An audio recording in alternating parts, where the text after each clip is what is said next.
신자는 누구든 예수님은 의로우신 분이고 나는 죄인이다 라는 사실을 인정합니다.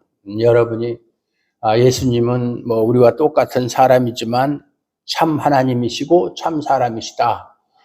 죄는 없으시다. 죄를 알지도 못하신 자다. 성경은 그렇게 증언하고 있어요. 그러나 우리는 죄인이다. 죄를 가지고 태어난 죄인이다. 그 사실을 인정을 해야 예수님을 제대로 믿을 수가 있어요. 그래서 의를 가지고 예수님과 자신을 비교하고 경쟁하는 거, 그건 생각할 수도 없고 상상할 수도 없죠. 예수님하고 우리 자신을 비교할 수 없어요. 그러므로 신자는 예수님 앞에서는 항상 자신은 불의한 자다, 죄인이라는 것을 인정을 합니다. 오직 나는 죄인입니다. 사도 바울의 고백처럼 나는 죄인 중에 괴수입니다 라는 고백이 나올 수밖에 없다. 그런데 왜 인간관계에서는, 예수님과 나와의 관계에서는 예수님은 의로우신 분이고 나는 죄인이라는 고백이 나오는데 왜 인간관계에서는 죄인이라는 고백이 사라지고 서로가 자기의 의를 가지고 경쟁할까? 다 죄인인데, 도토리 키재기인데 누가 더 나을 것도 없고 부족한 것도 없고 잘난 것도 없고 못난 것도 없는데 하나님 앞에서는 저는 죄인입니다. 조금 좀 정도가 높게 얘기하면 바울처럼 저는 죄인 중에 괴수입니다. 이렇게 이야기를 하면서도 사람과 사람 사이에서는 나는 그래도 너보다 낫다. 나는 너보다 낫다. 뭐 똑같은 죄인이라도 뭐 죄인이면 다 똑같은 죄인이냐? 우리가 흔히 하는 얘기로 죄인이면 다 똑같은 죄인이냐? 예, 똑같은 죄인이에요. 죄인이 뭐 다 잘난 죄인, 못난 죄인 없어요. 저 교도소 가면 다 죄 짓고 거기서 수감 생활을 하는데, 물론 뭐 형을 많이 받은 사람도 있고, 또 사형언도 받은 사람, 뭐 무기수도 있고, 뭐 15년, 20년, 30년 받은 사람도 있고, 또는 뭐 불과 1, 2년 받은 사람도 있고, 뭐 6개월 받은 사람도 있고, 뭐 다 죄질에 따라서 형량은 다르지만 공통점은 다 죄인이라는 거예요. 거기 있는 동안은 죄인이에요. 형기를 마치고 나오면 죄인의 굴레를 벗어나지만, 마찬가지로 세상의 법도 그런데 하나님의 법 앞에서는 큰 죄인, 작은 죄인이 없어요. 다 똑같은 죄인이에요. 세상처럼 형량에 따라서 더 큰 죄냐 작은 죄냐 따지질 않는 것이 하나님의 법이다, 그 말이에요. 그런데 사람들은 그걸 모르고 서로가 누가 더 큰 죄인이냐, 나는 너보다는 작은 죄인이다, 이렇게 자신의 의를 가지고 비교하고 경쟁한다.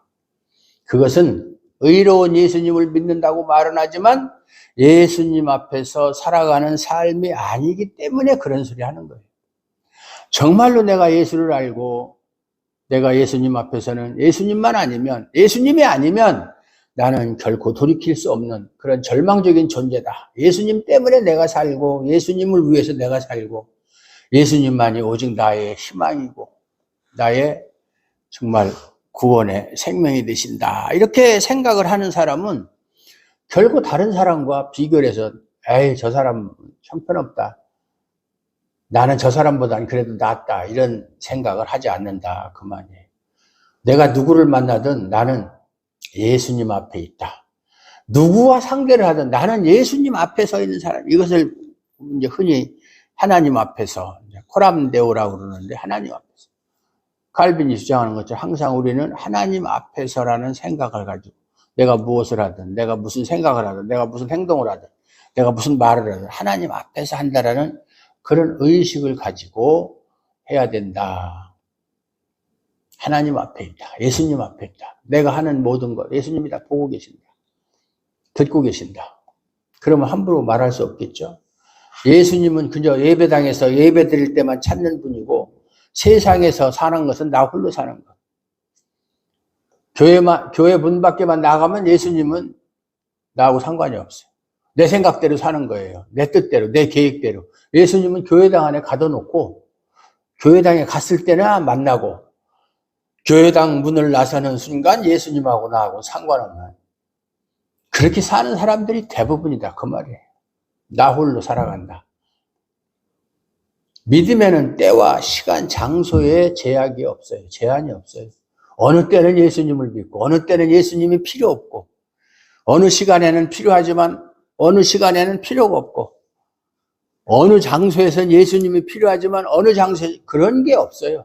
언제나 항상 어디서든 의로운 그리스도를 신뢰하는 것이 믿음이에요.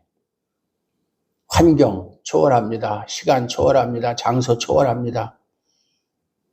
항상 의로운 그리스도를 신뢰하고 사는 것이 믿음이다. 그래서 믿음으로 사는 신자에게서는 어디서든 자신의 의를 내세우는 것은 나타나지 않는다.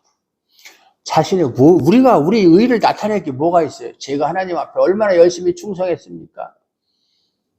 하나님 아시잖아요. 제가 얼마나 하나님 앞에 충성을 했는지.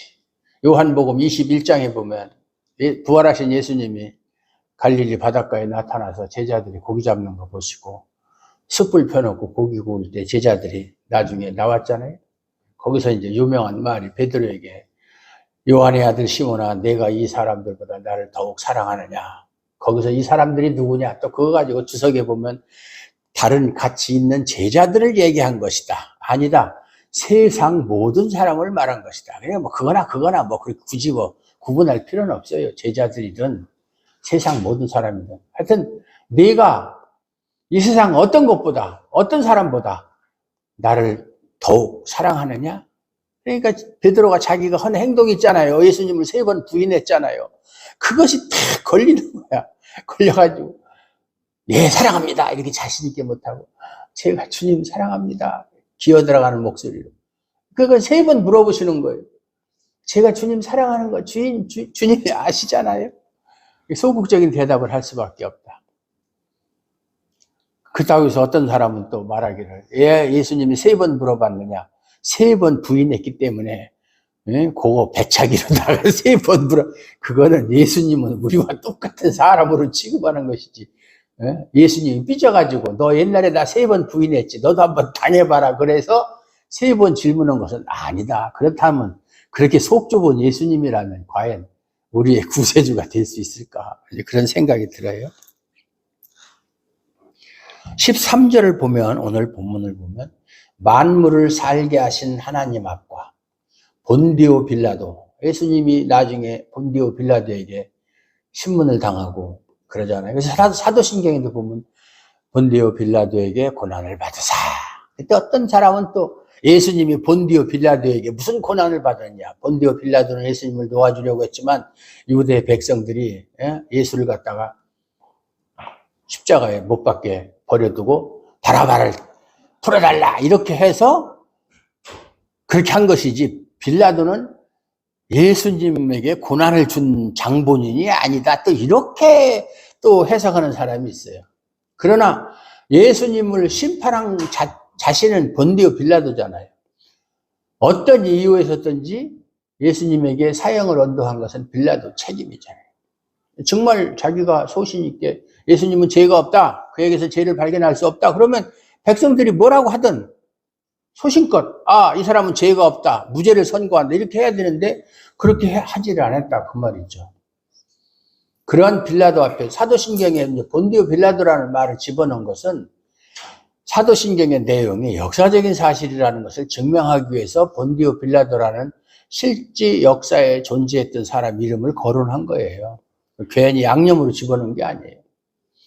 본디오 빌라도를 향하여 선한 증언. 선한 증언이 뭐예요? 내가 유대인의 왕이냐? 네가 말하였도다. 그래, 네가 말했네. 맞아, 내가 유대인의 왕이야. 그게 선한 증거예요. 그 예수님 앞에서 내가 너를 명하노니 하나님 앞과 예수 그리스도 앞에서 예수님의 이름으로 그러니까 하나님 이름과 예수님의 이름으로 내가 너를 권한다. 명령한다. 그 말이죠. 이 구절을 보면 사도 바울의 삶이 어떠했는가를 짐작할 수 있어요. 즉 바울의 삶은 항상 하나님 앞과 예수님 앞에서 살아가는 삶이었다. 그러니까 디모데에게 만물을 살게 하신 하나님 앞과 또 예수님을 신문했지만 결코 주눅들지 않고 선한 증언을 하신 예수님 앞에서 내가 너를 명한다는 것은 나도 하나님 앞과 예수님 앞에서 그러한 자세로 살아간다. 그것이 전제되지 않으면 나는 그렇게 못하면서 자기 제자한테 너는 하나님 앞과 예수님 앞에서 내가 너에게 명하는 것을 따르라 이렇게 말할 수 있어요? 그건 말이 안 되는 얘기죠. 그러니까 사도 바울은 그렇게 살고 있다는 얘기예요. 내가 그렇게 살으니까 너도 그렇게 살으라고 이렇게 얘기해 설득력 있는 것이지. 나는 못하지만 너는 그렇게 해라. 옛날 유명한 얘기, 바담풍이라는 얘기 있잖아요. 서당, 옛날에 서당에서 한자를 배우는데, 한문을 배우는데, 저도 서당을 다녔어요. 한자 배우라. 초등학교 때.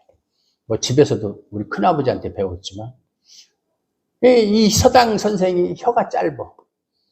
그래서 바람풍을 가르쳐야 되는데, 바람풍 발음을 못해. 바담풍이라고 그래, 바담풍. 바담풍, 그러니까 제자들은 그게 바담풍인 줄 알고, 바담풍, 그렇게 이제 옛날에 선생이 가르치는 방법이 하늘천 따지, 그러면 이제 학생들의 제자들도 하늘천, 땅지인데 따지라고 되어 있어요. 한석봉 천자문 보면.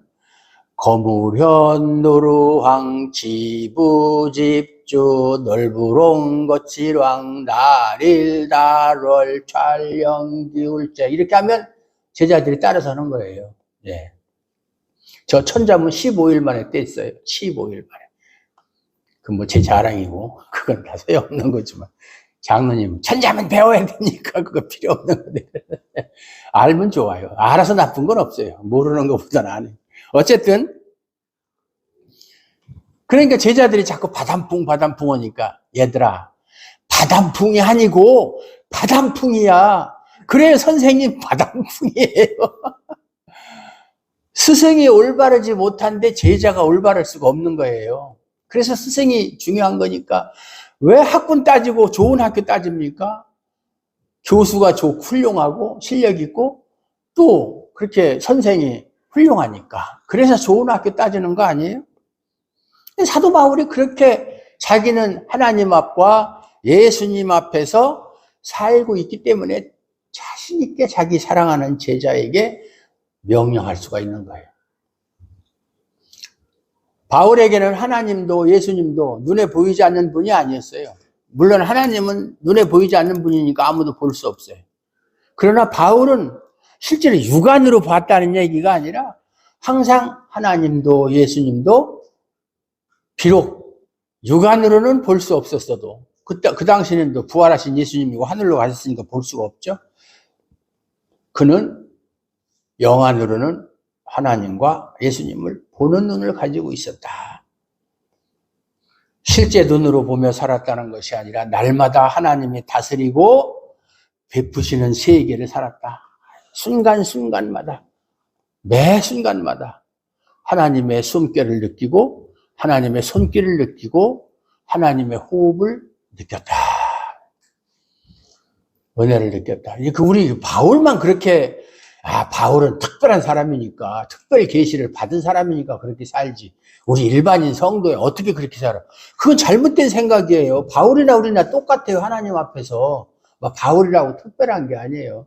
그가 한 일이 우리가 하는 일보다 많은 일을 했고 하나님 앞에서 정말로 많은 고난을 당했고 하나님으로 했다는 그런 차이는 있지만 그거 가지고 하나님 바울은 이만한 일을 했고 너희들은 요만큼 했으니까 나는 바울은 귀하게 여기고 너희들은 별로 그런 하나님이 아니라고요. 그렇게 생각하면 하나님에 대해서 오해하고 있는 거예요.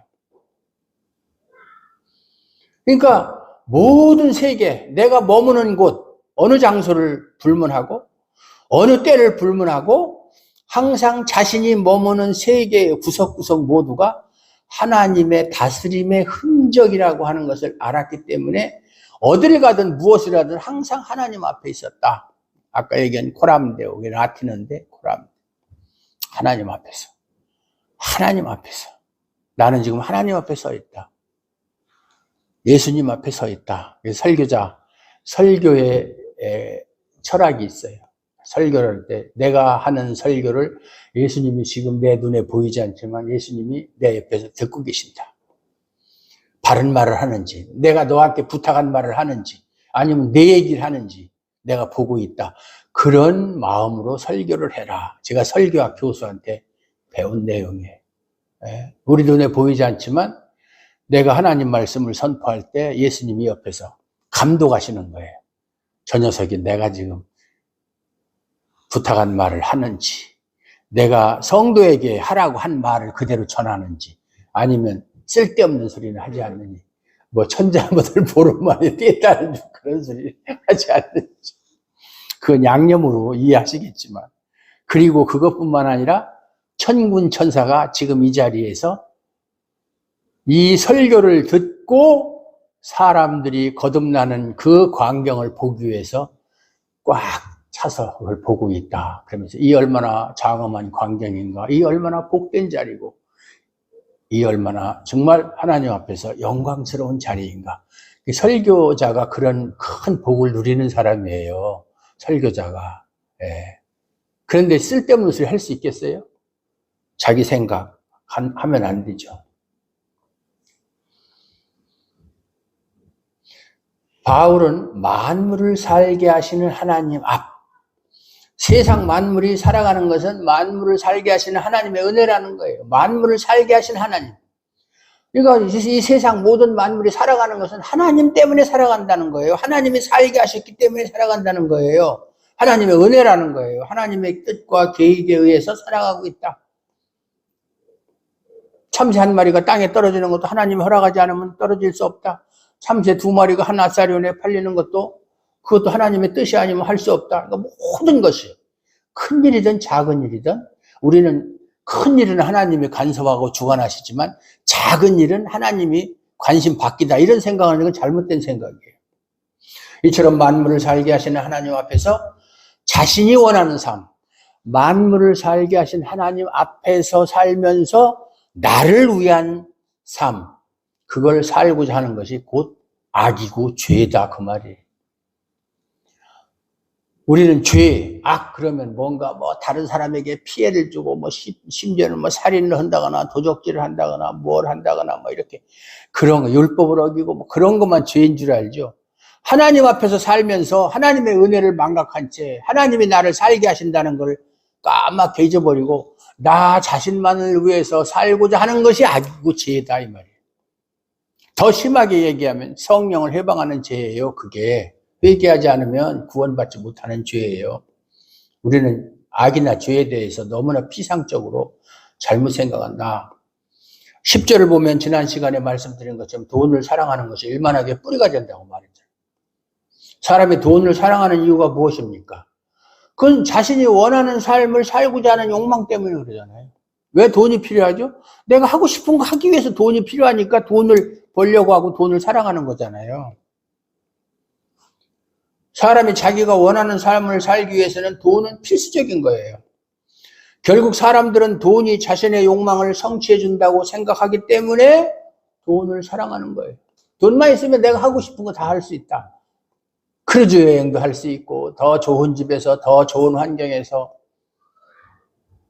더 맛있는 음식 가고 싶은데 마음대로 가고 좋은 차 타고 그렇게 하려면 돈이 있어야 된다. 그러니까 돈을 추구한다 그 말이죠.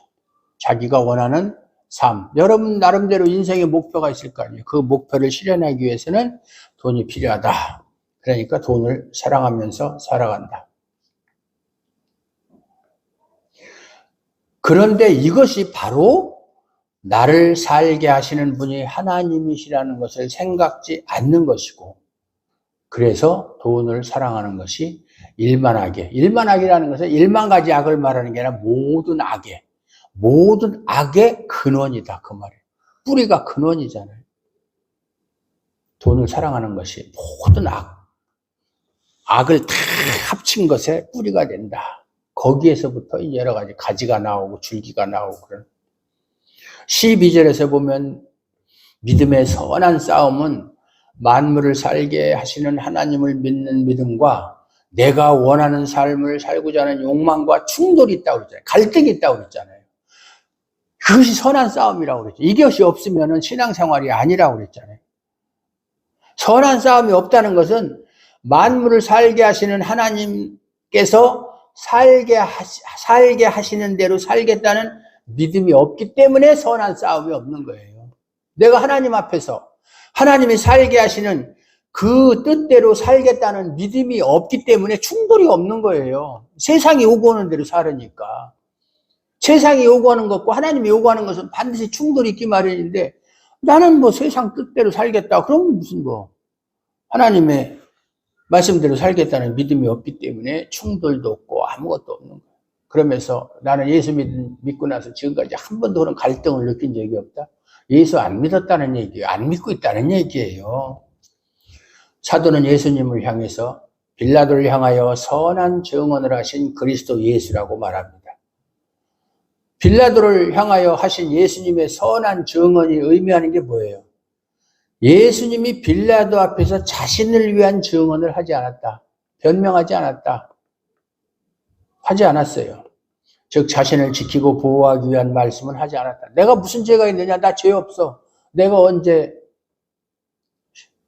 시저를 갖다가 모욕했느냐? 시저를 섬기는 거 하지 말라고 했느냐? 나 그런 거 얘기 없다. 가이사의 것은 가이사에게, 하나님의 것은 하나님께 바치라고 그랬지. 가이사 그거 필요 없는 거야. 그거 우상이야. 막 이렇게 얘기한 적도 없다. 내가 무슨 죄가 있어서 이 자리에서 지금 재판을 받고 있느냐? 그렇게 변명하지 않았다.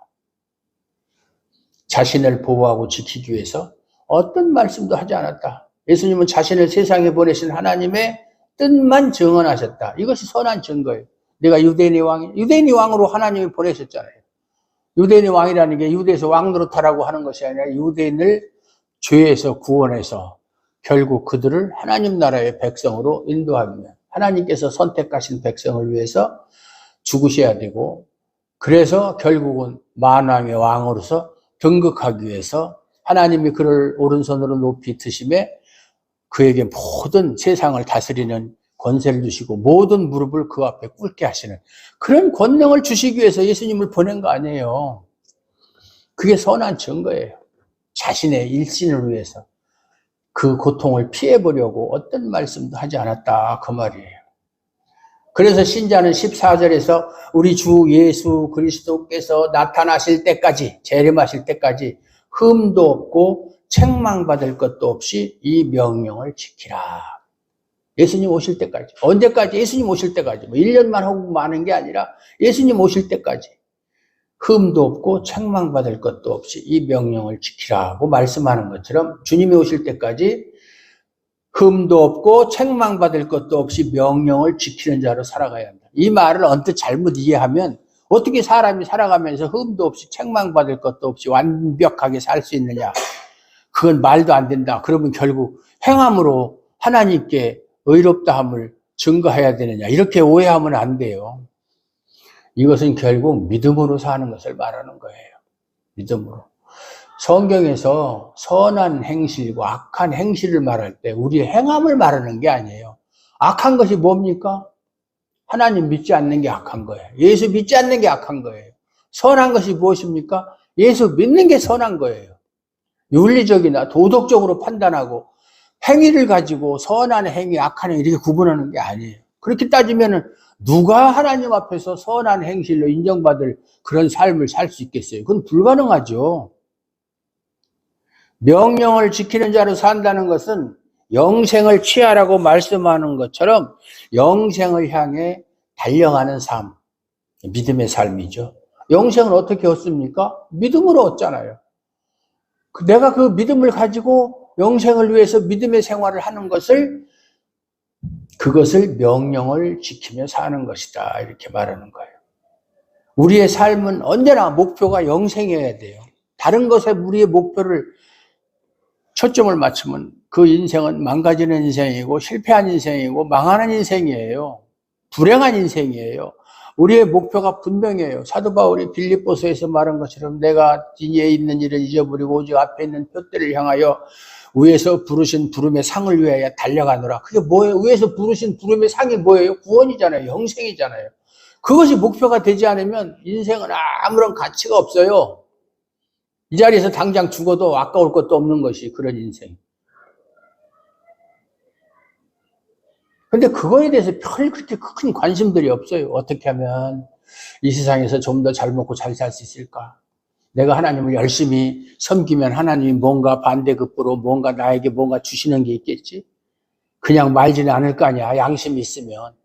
그건 신앙이 아니에요. 그건 하나님하고 딜하는 거예요. 하나님하고 거래하겠다는 거예요. 하나님을 위해서 내가 존재하는 것이지 하나님이 나를 위해서 존재하는 게 아니에요. 그게 신앙의 출발점이 잘못된 거예요.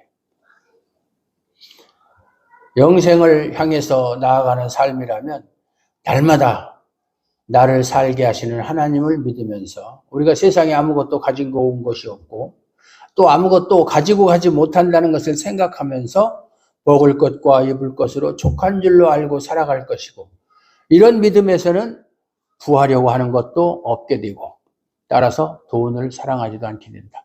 먹을 것과 입을 것이 있은즉 족한 줄로 여기는 사람, 자족하는 비결을 배운 사람이 무슨 돈에 욕심을 내겠어요. 먹을 거 있고 입을 거 있으니까 그걸로 충분해. 더 이상 필요 없어. 자족하는 삶. 사도 바울이 빌립보에서 내가 자족하는 일체의 비결을 배웠노라. 부한 곳에 처할 줄도 알고 비난 곳에 처할 줄도 알고. 그 무슨 얘기예요? 있으면 있는 대로 감사하고 없으면 없는 대로. 그래도 먹을 것과 입을 것은 하나님이 주시니까 그걸로 나는 만족한다. 자족한다. 그 얘기잖아. 그게 신앙인의 삶이 돼야 돼요. 근데 우리는 그렇지 않잖아요. 더 많은 거, 더 좋은 거. 어떻게 하면 남들보다 더 많은, 높은 위치에 더 좋은 거, 더 많은 것을 가질 수 있을까? 그러니까 돈을 사랑할 수밖에 없는 거예요.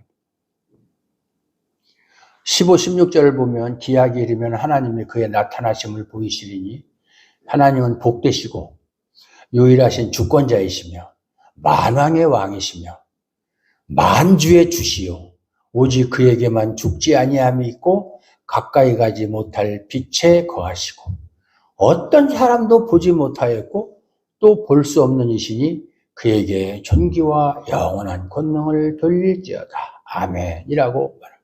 참 하나님에 대해서 정말 집약적으로 표현한 내용이죠. 하나님에 대해서 이렇게 간결하면서도 모든 내용이 다 함축되어 있는 그런 참 말을 하기가 쉽지 않은데 역시 사도는 사도다. 하나님은 복되신 분이시다. 복의 근원이시다. 유일하신 주권자다. 이 세상 모든 만물을 자신의 뜻대로 섭리하고 다스리시는 주권자시다. 하나님 위에 어떤 존재도 그런 존재는 없다. 만왕의 왕이시다. 다 같은 얘기지만 만주의 주시오. 이 세상에 신이라 칭하는 자가 많이 있지만 다 그건 가짜다. 오직 하나님만 진짜 신이다. 그러니까 다른 신을 섬기는 것은 다 우상숭배고 쓸데없는 거죠.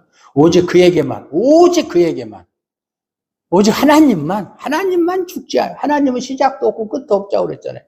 하나님은 언제부터 존재했는가? 어거스틴이 그런 말을 했어요. 하나님은 언제부터 계셨는가? 또는 하나님은 천지를 창조하시기 전에 무엇을 하셨는가? 이렇게 생각하고 질문하는 것은 하나님을 모독하는 것이다. 신성모독이다. 그는 우리 인간이 할 수 있는 질문이 아니다. 하나님은 언제부터 존재했어요? 언제부터가 없어요. 그러니까 우리가 흔히 말할 때 하나님은 시작도 없다. 알파와 오메가다. 알파, 그리스어에서 첫째 글자가 알파거든요. 알파벳에. 마지막에 오메가예요. 오메가. 알파와 오메가, 시작과 나중이다. 처음과 나중이다. 예수님도 그렇게 말씀하셨잖아요. 시작이 없어요. 끝도 없고. 우리 인간은 시작이 있잖아요. 여러분이 태어난 날이 있잖아요. 태어난 해가 있고 또 죽는 때가 있고 시작과 끝이. 그러나 예수님 안에서는 태어난 때는 있지만 죽는 때는 없어요. 우리는 영생을 취하는 사람들이니까. 그 차이죠. 오직 그에게만 죽지 아니함이 있고 가까이 가지 못할 빛에 거하시고. 그 스스로 계시는 자다. 나는 스스로 있는 자 아니라 누구에 의해서 존재하는 존재가 아니라 나는 스스로 있는 자다. 그게 여호와라는 뜻이잖아요. 스스로 있는 자다. 스스로 있는 자다. 가까이 가지 못할 빛에 거하시고, 옛날 구약 때는 하나님을 본 사람은 다 죽는다고 그랬잖아요. 어떤 사람도 보지 못하였고 또 볼 수도 없다. 왜? 하나님은 영이시니. 예? 우리와 같은 육체를 가지신 분이 아니니까 볼 수도 없다 그 말이죠. 그에게 존귀와 영원한 권능을 돌릴지어다. 하나님에 대해서 함부로 입에 올릴 수가 없어요. 뭐라고 표현이 안 되는 거예요. 오직 그에게만 죽지 아니함이 있고라는 말씀처럼 세상에서 죽지 아니함이라는 것은 하나님과 예수님한테만 해당되는 얘기예요. 예수님이 십자가에서 죽으셨지만 그건 죽으심이 아니잖아요. 잠시 동안 자신의 생명을 버린 것이죠. 그랬다가 다시 취하신 것이, 그건 죽은 것이 아니에요. 그러므로 예수님을 믿는 믿음은 자신을 죽지 않을 자로 보는 거예요. 예수 믿는 사람은 나는 죽지 않는다. 물론 육신적인 죽음은 우리가 맞이할 수 있어요. 물론 내가 육신적인 죽음을 맞이하기 전에 예수님이 오시면 육신적인 죽음도 맛보지 않겠지만, 만약에 내가 죽은 다음에 예수님이 오시면 육신적인 죽음이야 우리가 거쳐야 되겠지만, 그러나 궁극적으로 우리는 하나님 안에 있는 사람, 예수님 안에 있는 사람은 죽음하고는 상관이 없다. 할렐루야. 예. 실감이 안 나요? 뭐가 그래? 죽음은 뭐 그만이지. 어떤 놈이 천국 가봤나? 뭐. 너는 가봤냐? 나도 안 가봤는데 어떻게 그렇게 아느냐? 이런 믿음으로 살아가는가? 여러분은 정말 나는 죽음하고 상관이 없다. 난 영원히 사는 존재다. 그런 믿음으로 살아간다면 이 세상에 무슨 미련이 그렇게 있겠어요? 예수 안에서 죽지 않음을 믿는 신자라면 그의 삶은 자연히 영생을 취하는 방향으로 향할 수밖에 없어요. 오직 영생을 바라보고 소망하며 살게 되는 것이다. 세상에서 자기 육신을 지탱하기 위해서 사는 것이 아니다. 오로지 자기 육신, 자신을 위한 그런 삶은 아니다. 하나님에게만 죽지 아니함이 있어요. 예수님과 하나님 앞에서만, 하나님만 죽지 아니함이 있어요. 예수님만이 우리를 살게 하시는 것이지 세상은 결코 죽음에 처한 자를 건질 수도 구원할 수도 없다. 예수님 이외에 누가 우리를 구원할 수 있어요? 누가 우리를 사망의 늪에서 건져낼 수 있어요? 예수님밖에 없어요. 아무것도. 돈이 그렇게 합니까? 사탄이 그렇게 합니까? 예수님만 죽음에 처한 자를 건질 수 있는 구세주가 되신다. 그 말이에요. 따라서 주님이 오실 때까지 우리가 마음을 둘 대상은 예수님밖에 없어요. 오직 예수. 그래서 종교 개혁가들이 부르짖은 말이 오직 예수, 오직 은혜, 오직 하나님의 주권, 오직 성경. 네. 솔라 스크립트라, 토타 스크립트라. 네. 오직 성경, 모든 성경. 오직 은혜, 솔라 그라티아. 네. 은혜, 주권. 그것만이 우리가 마음을 둘 대상이다. 네. 오직 예수. 예수가 아니면, 내가 아직까지 예수를 몰랐다면, 만약에 예수님이 아직까지 이 세상에 오시지 않았다면 나는 과연 어떻게 되었을까? 네, 그거를 생각해 봐야 되죠. 이것을 아는 것이 믿음이에요. 하나님을 아는 것이, 영생이 뭐예요? 하나님을 알고 그의 보내신 자 예수 그리스도를 아는 것이다 그랬잖아요. 안다는 것은 믿는다는 얘기예요. 알으니까 믿죠. 알지 못하고 믿을 수는 없잖아요. 안다. 거기서 안다는 것은 지식적인 정보를 말하는 게 아니에요. 안다. 히브리어로 야다라는 말인데 헬라어로는 기노스코라는 말인데 그 말은 합치를 말하는 거예요. 연합. 내가 예수님을 안다는 것은 예수님과 내가 하나가 되었다. 그걸 신비로운 연합이라고 그래요. 신비로운. 우리가 예수를 믿는 사람, 구원받은 사람은 예수님과 하나가 된 거예요. 우리가 이런 믿음에 있지 않기 때문에 잘 살고 못 사는 자신에게 마음을 두는 것이고 결국 잘 살게 되면 교만하게 되고 못 살게 되면 실망하게 되는 거예요. 이 모두가 나를 살게 하시는 주님을 보지 못하기 때문에 그렇다. 조금 잘 되면 하나님이 나를 사랑하시는구나. 뜻대로 안 되면 하나님이 나를 미워하고 나를 버리셨구나. 나에게 눈길을 주지 않는구나. 이렇게 생각하는 거예요. 사람처럼 신자가 그리스도를 바라보게 되면 영원히 사는 것을 보게 되는 거예요. 세상 모두가 헛된 것이고 아무리 잘 산다고 해도 영생을 향하는 삶이 아니라면 결국 멸망으로 끝난다는 것을 아는 거예요. 그래서 전도서에도 보면 헛되고 헛되며 헛되고 헛되니 모든 것이 헛되도다. 마태복음에 사람이 만일 온 천하를 얻고도 그 생명을 잃으면 그 목숨을 잃으면 무엇이 유익하리요? 아무 소용, 영생을 얻지 못하면 아무리 이 세상을 다 소유한다고 해도 의미 없다는 것이죠. 우리의 삶이 영생을 향하는 삶이 아니면 결국 멸망으로 끝날 수밖에 없잖아요. 이것을 아는 사람이 눈이 뜨인 채로 세상을 살아가는 사람이에요. 세상 사람은 다 눈 뜬 달달 봉사예요. 눈은 떴지만, 육신의 눈은 떴지만 영적인 것을 볼 수 없는 그런 맹인들이라고요. 맹인. 예. 그러나 예수 안에 있는 사람은 영적인 안목을, 시선을 가지고 있기 때문에 천국을 볼 수 있고 하나님 나라를 볼 수 있고 예수님의 음성을 들을 수 있고 하나님과 동행할 수가 있는 거예요. 기약이 이르면 주님은 분명히 오십니다. 그래서 재림이라는 말이 파루시아라고 해요. 파루시아. 그것은 뭐 그 특별한 용어가 아니고 그리스인들이 사용하는 파루시아라는 단어의 의미는 그 집 가장이 아침에 일하러 나갔다가 저녁에 집으로 돌아오는 걸 파루시아라고 해요.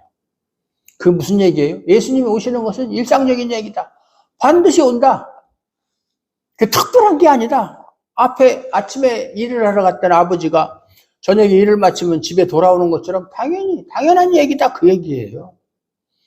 그때까지 죽음이 없는 예수님을 소망하면서 사는 것이 믿음이에요.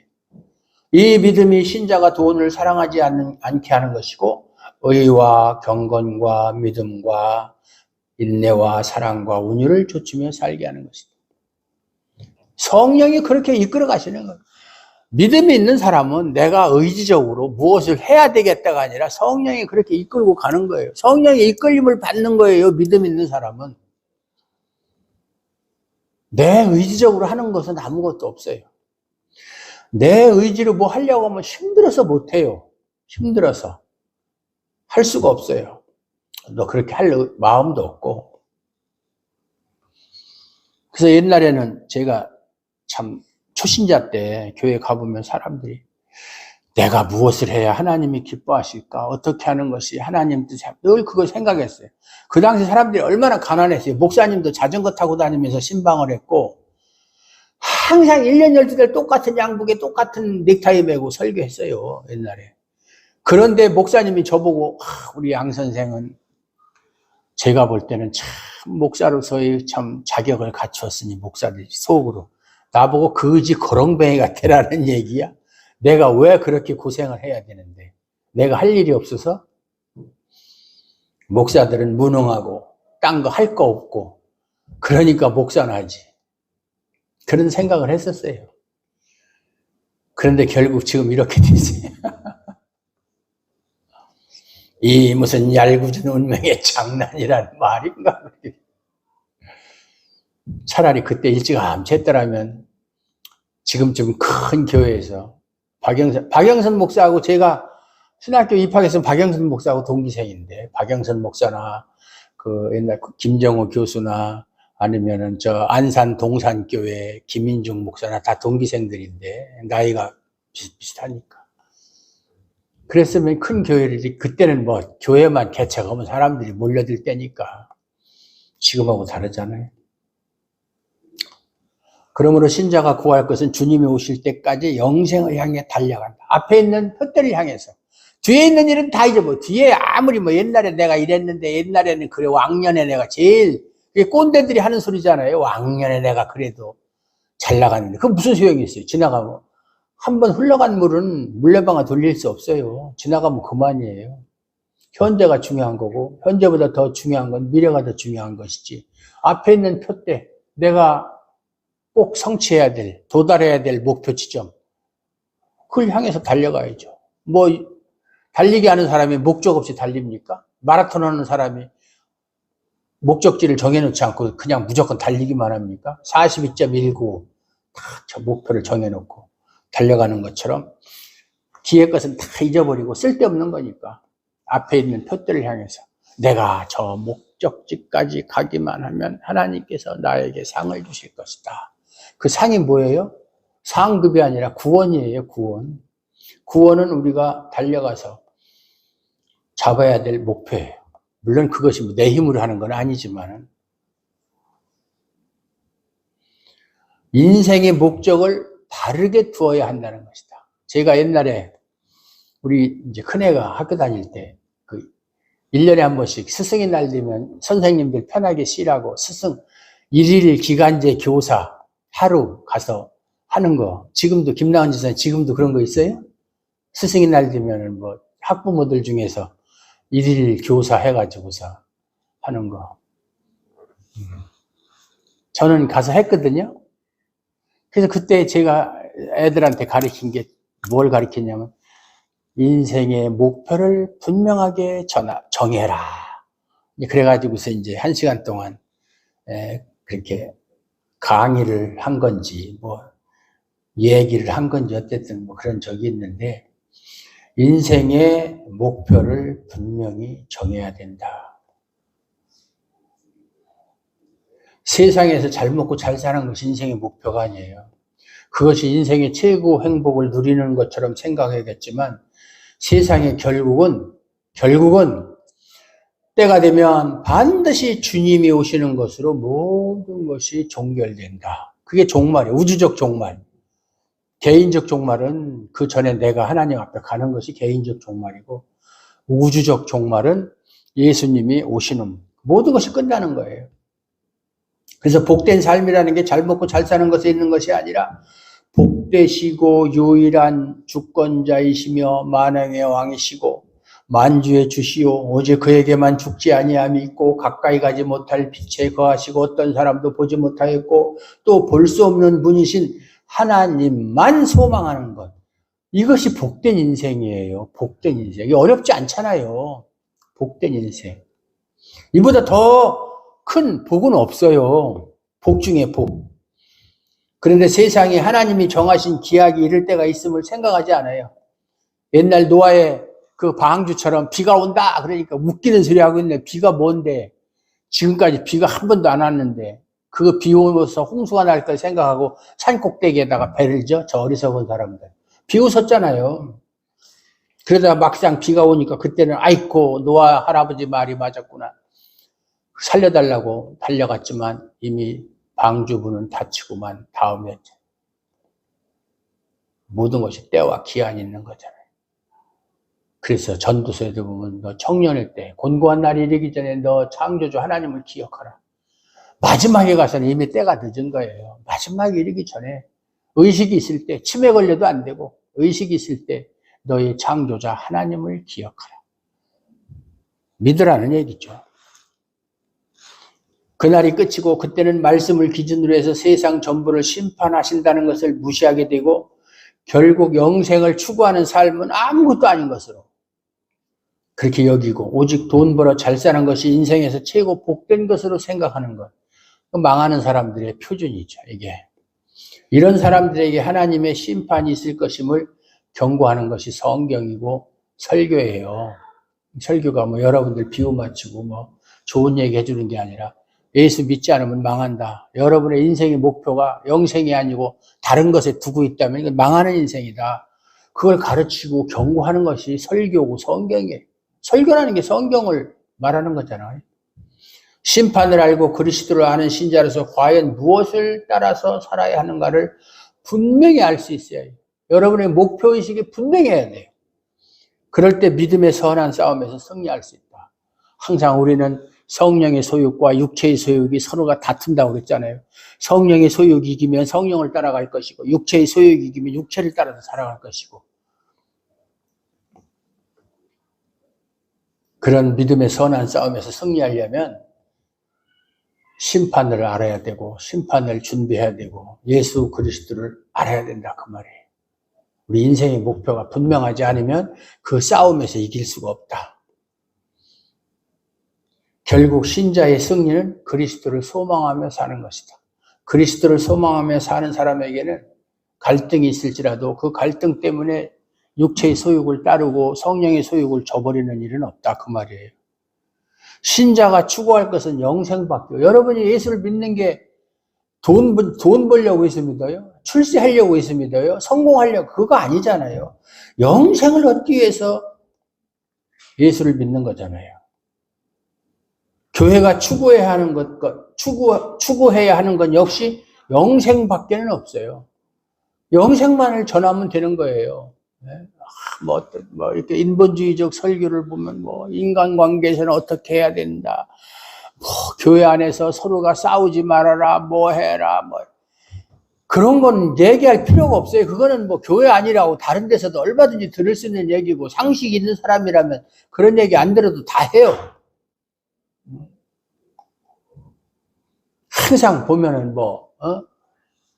의사들이나 이런 사람들이 하는 얘기가 밥 조금 건강하게 사는 밥 조금 먹고 적당하게 운동하고 음주하지 않고 흡연하지 않고 그렇게 하면 다 그거 모르는 사람 하나도 없어요. 다 알지. 그게 안 돼서 그러는 거지.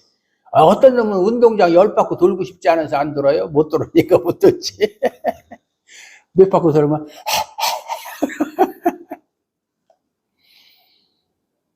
아는 것하고 행하는 것하고는 다른 거예요. 아는 거야 뭔 못되겠어. 네?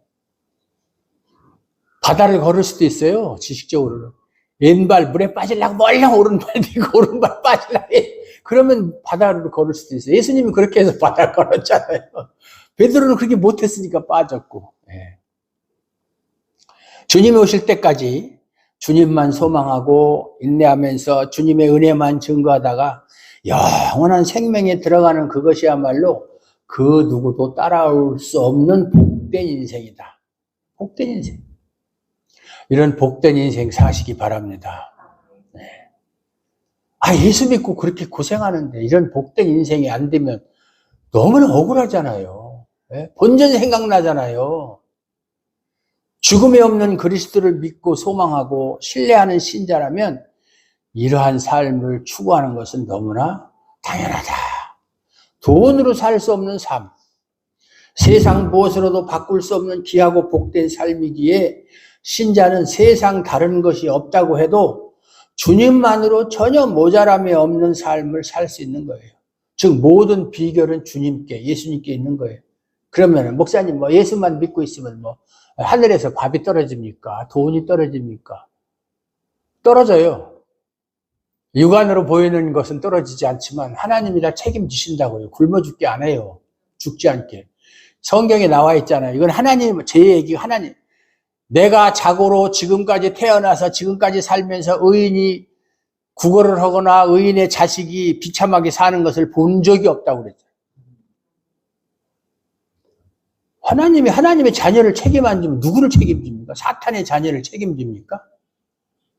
자꾸 우리 인간은 우리 생각에 집착해가지고 그 좁은 생각으로 이렇게 안 하면 안 되는데 저렇게 하면 안 되는데 그게 너무 계산을 많이 해요. 아주 그런 데는 계산이 너무 정확해. 너무 빨라.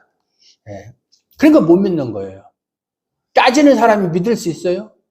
이거 진짜입니까? 이거 가짜입니까? 이거 생산년도 언제입니까?